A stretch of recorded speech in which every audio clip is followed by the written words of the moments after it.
Hi, Richard Moore here from EightStepStartup. So this is the next in the startup business tips of the day. This is really great insight given to me really kindly from those I've connected with, professors, best-selling authors and business leaders. And of course it's stuff that I've found over the years has helped with my startup businesses as well.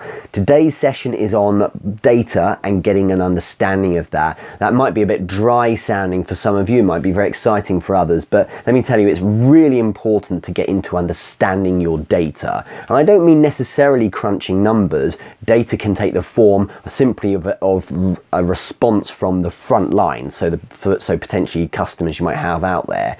And I had a mentee recently who is looking at how he can get into the physical market, so out into the people who are kind of in his local town. And what he needs to do, of course, is take his product, think hard about where physically his particular demographic or audience he's trying to reach is going to be, and go to them, show them the product, explain how it works, catch them off the cuff in the street, whatever it is, and say, you know, what do you think about this? Would you buy this kind of thing? You're not trying to necessarily sell it, you're trying to get feedback. And when I was in touch with Jay Samit, a lot of you are very familiar with him, who wrote an amazing book, Disrupt You. He said to me, I think the exact words were, trust the data, you know, use the data. It doesn't lie, he said. And I think he's right to a fair degree.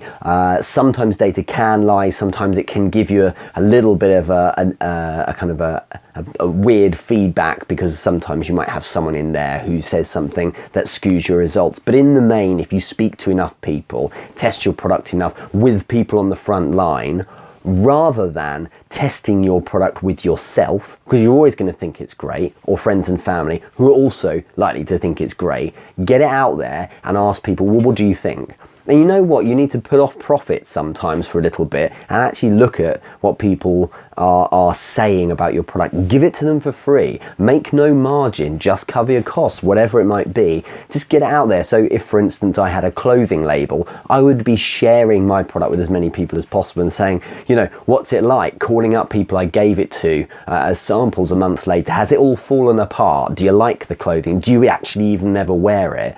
And the approach is important, because what you're trying to do is get real data on if people like and respond to your product. And if they do on that kind of scale, then there's no reason why they wouldn't on a greater scale. If they don't, you mustn't ignore the response and stubbornly think, they're all crazy, I know I've got a great idea, I'm going to push through. Because you know what, they might just have a point.